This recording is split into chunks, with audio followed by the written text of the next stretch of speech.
Today I'm just kind of be giving a quick overview on kind of some tips and tricks to help you guys incorporate everything that you've learned and all of the skills that you've gained from your SPUR experience into your CV and any potential interviews as well. Now, I know that kind of graduate jobs and employment might seem a little bit far off, but also this is really important for if you're thinking about maybe a summer internship or doing a summer program next year, or maybe even thinking about a master's or a postgraduate diploma. All of these different things will require a CV and also potentially an interview as well. So I'm going to kind of be drawing on a lot of advice that I've received from a number of CV and interview workshops and kind of giving you guys some tips and tricks from mistakes that I have made in the past as well. So hopefully you guys won't make the same mistakes that I did. So quick overview. So we'll start out with kind of CV preparation and helping you work in your SPUR experience there. And then we'll move on to interview prep. So the first thing that I would really heavily encourage all of you guys to do is to have 2 versions of your CV saved on your computer at all times, okay? So the first one being a long version, and for this version, throw the kitchen sink at it, okay? Include absolutely everything. List every module you have ever taken since first year and what grades you got in them. List every online course you've ever done that you received a certificate of participation for. Absolutely list everything. And then this long version, this big, massive document, essentially becomes your master document. And from this, you can create and tailor any CV to any internship or job application that you want, okay? Because typically what a job application or an internship will ask for is a short version of your CV. A lot of the time they will say, please submit a CV maximum 2 pages.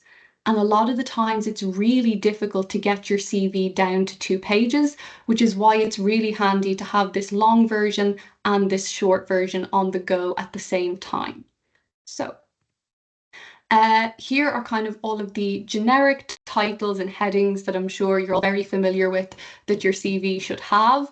I'm not going to go into all of these in detail because I'm sure you're quite familiar with them, but I will just pick out a couple of kind of tips that are really important. So for your contact information, please, please, please make sure that the email address you include is an email that you have regular access to. There is no point including your Maynooth student email if you don't look at your email over the summer, okay? Because you could be getting really valuable emails saying that you've been shortlisted for an interview, or that maybe there's another opportunity coming up with this particular firm or with a particular institution, and you might miss out on that. So please just make sure that it's an email that you regularly check and will always have access to. The other thing then for your education, please don't be afraid to list your secondary school. Okay, I had my secondary school on my CV up until the final year of my undergrad. There is absolutely nothing wrong with listing your secondary school. That is completely okay. You don't need to list your leaving cert or points or anything like that. You can just say the name of your school and what year you started and when you finished, and that's it. Okay, so please don't worry about that. The other thing I would point out, and this actually ties in really nicely with Mark's presentation earlier, is your skills. This is something that employers and reviewers are really strongly looking at the minute. What skills do you have that you can bring to this internship or this program? So again, Microsoft Office packages. Again, I am not too familiar with things like Python and MATLAB and things like that, but I'm really good on a Microsoft Excel spreadsheet. So that is always on my CV. If you are good with Python or any of those kind of coding languages, please make sure you really sell yourself with those skills in this section, because that's not something that everybody has. Again, I would not have a clue how to use any of those packages. So if you are able to, immediately you're standing out more than I am in a review stage. So make sure that you kind of sell those skills there.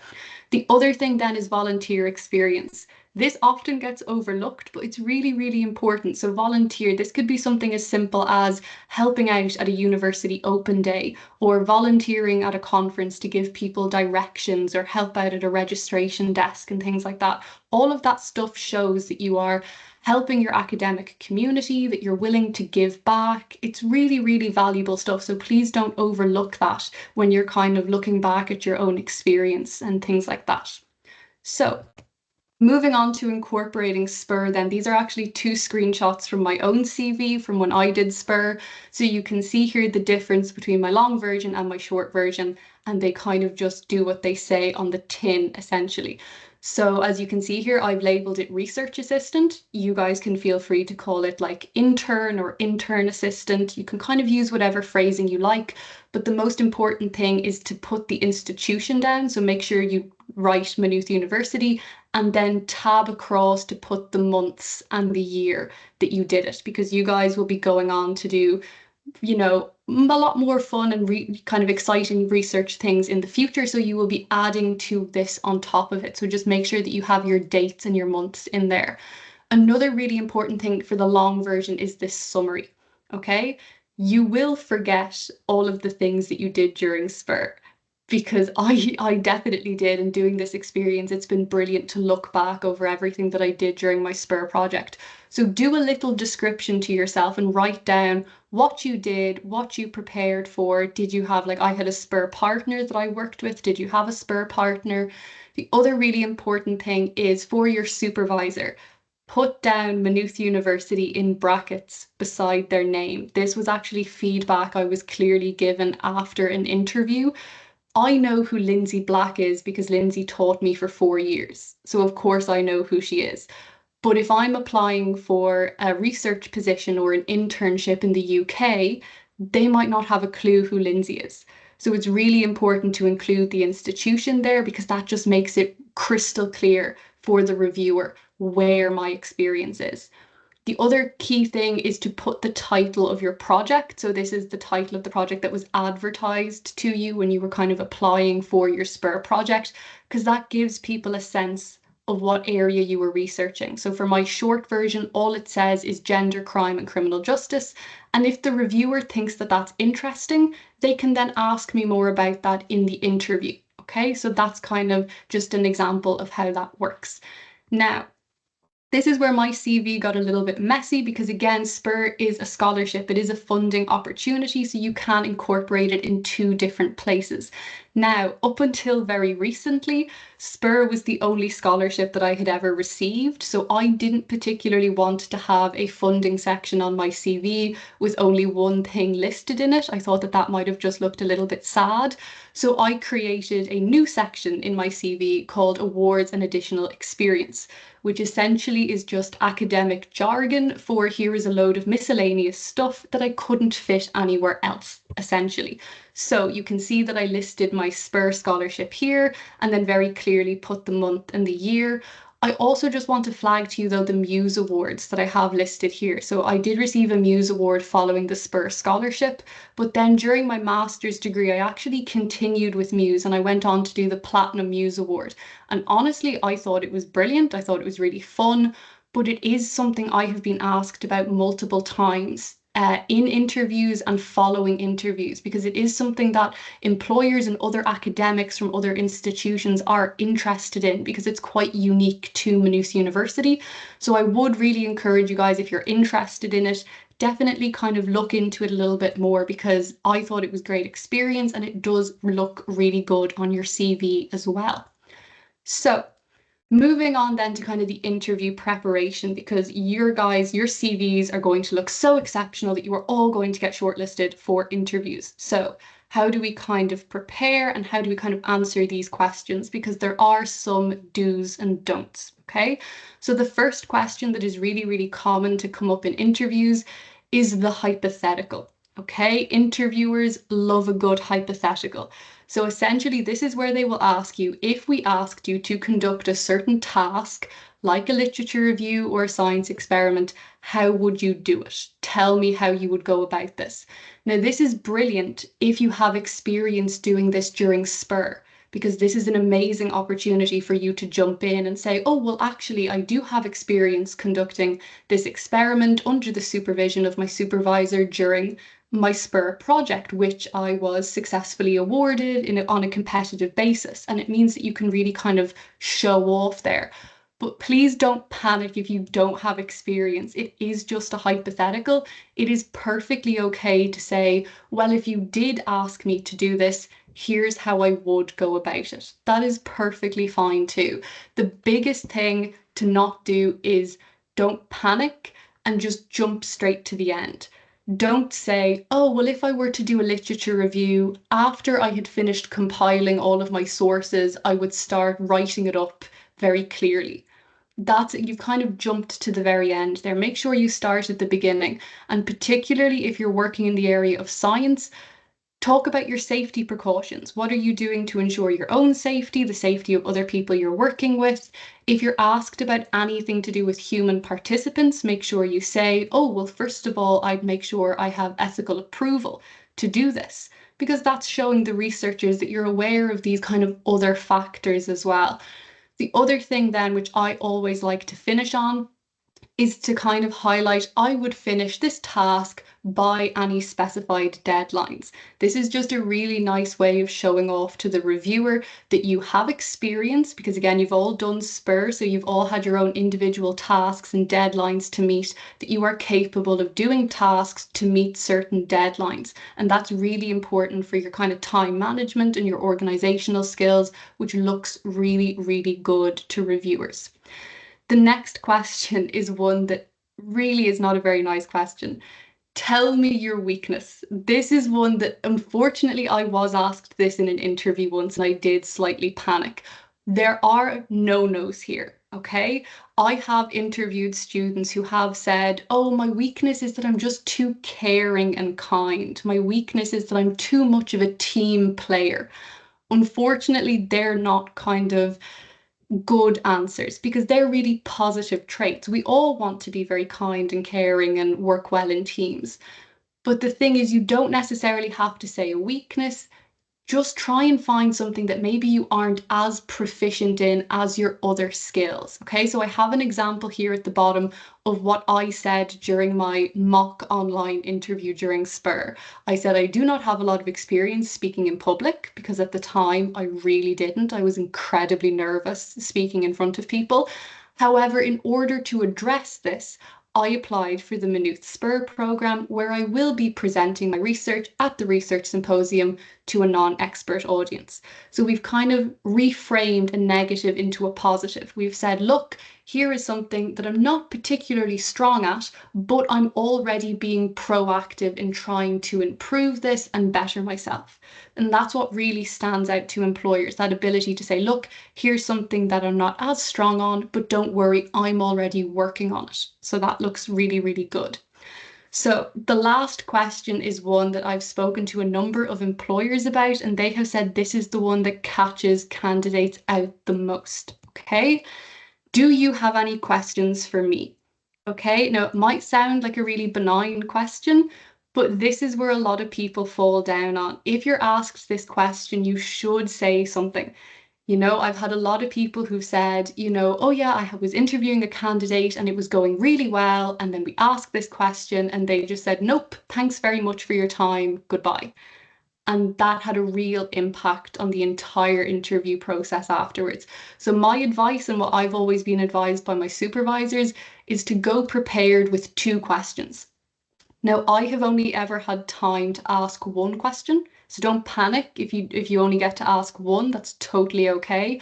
But it looks really good. It shows that you're interested, it shows that you're eager, and it's also your opportunity to show off that you've done a little bit of research about the university or about the particular job that you're applying for. So for example, the first question here is one I asked during an interview for my internship during my undergrad. So I said, how long has this internship program been running for? And how do you think it's aided students' kind of personal and professional growth? Now, when I asked this question, I had 2 interviewers and then they just started talking to me for 10 minutes about how wonderful this program was and how much it has helped students. So I didn't need to ask anything else, but that showed them that I was interested in how this program could benefit me, that I was engaged and that I came prepared. Another really good example that's slightly more wordy is mentioning a university's strategic plan. Okay, so if you are applying for an internship or a research kind of assistant position in any university, Every university will have a strategic plan, and every department within a university will have their own goals within the strategic plan. Now, nobody reads them at all. Nobody ever reads the strategic plan. So if you come to an interview and you say, oh, well, actually, my research, maybe you work in robotics and the department's strategic plan says that they want to invest more in robotics and they want to pivot their research more towards that area.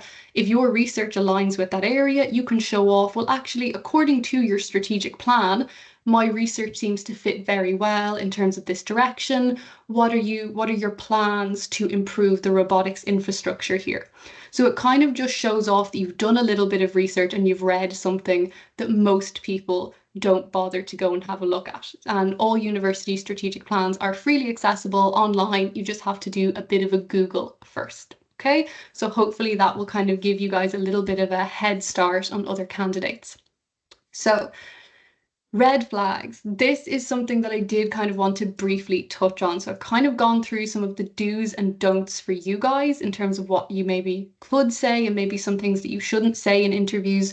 But it's also really important for you guys to be aware of what red flags maybe you should be watching out for from interviewers as well. I have had some incredibly positive interview experiences. I've also had some really bad interview experiences, and it's important to learn from them as well. So number one to kind of watch out for is if you're in an interview and your interviewer is repeatedly cutting across you and not letting you finish sentences. So if they're kind of talking over you and cutting across you, that's not okay. It doesn't matter if they're a doctor or a professor or they've got a big fancy title. That's unprofessional and it's not okay, and you should not treat interview candidates like that. Okay, so please do just bear that in mind. It's different if you kind of come to the very end of your interview and your interviewer kind of cuts across you because you need to wrap up. That's completely understandable. But if this is happening consistently from the get-go, that's something you kind of need to be mindful of. Another important thing to be kind of careful of, and this happened to me in the same interview, is if your interviewer starts making any kind of passive aggressive or disparaging comments about your research area or your discipline. Okay, any kind of comments trying to put down your area. So for example, I had an interviewer being quite rude about the area of criminology, kind of asking what does it actually bring to the table really. And again, that's not okay. It doesn't matter if you're researching how to cure cancer or 18th century English poets. All of your research is really important and will have a valuable impact and contribution to your field. So please don't let anyone ever make you feel that your research isn't going to have a valuable contribution. And last but not least, one thing that I would encourage all of you to do is to talk to people in your department. There are so many PhDs and master's students who have done lots of internships and worked for lots of other universities. And we are more than happy to talk to you guys about, oh, well, I loved working here. This was a really positive experience. I've worked for these people before. They're so lovely. You'll really enjoy it. So kind of talk with people and network within your own department, because they will give you the best guide and steer as to kind of where to go and what you should be looking out for as well. So last thing that I need to touch on, unfortunately, is an AI warning. Now, obviously, when it comes to university, follow your department and school guidelines. When it comes to your own AI policy, I am not here to talk about that. But when it comes to AI in interview prep and CVs and cover letters, there's a number of employers in industry and academia that I've been talking to, and they've said that there's a very small but increasing number of graduates that they have found who are using AI tools to to kind of edit their CVs, to write their cover letters for them, or to prepare answers for interview questions. Some of them have found that that's completely okay. They don't really care. Others have kind of not looked upon this very favorably. So I can't tell you to use AI or not use AI. That is totally up to you guys. But just be aware that this is something that employers are kind of looking out for now. So just to kind of be cognizant of this, okay? Finally, just to wrap things up, I just have this kind of nice little summary table to kind of hopefully act as a bit of a checklist for you guys when you're going through finalizing your CV and your interview. The very last thing I would just say to you guys, because I have had some students panic about this before, where it says interview, dress appropriately, please don't panic about this. If you get shortlisted for an interview, it does not mean that you suddenly need to go out and buy a three-piece suit or suddenly develop like a Hailey Bieber clean girl aesthetic if that is not who you naturally are. Okay, you are still able to express your personality and your individuality through your clothes in an interview. That is perfectly okay. As long as you are kind of neat and tidy and respectable, that's fine, okay? In fact, the Zoom interview that I had for my assistant lecturer position, I showed up to in a Nirvana t-shirt and it did not impact the interview at all, and I did end up getting the job. Okay, so just please, I know people can worry about that a lot because first appearances are important, but please try not to worry about that too much. But yeah, hopefully that was helpful. They were just some kind of do's and don'ts that I have learned along the way. So thank you very much.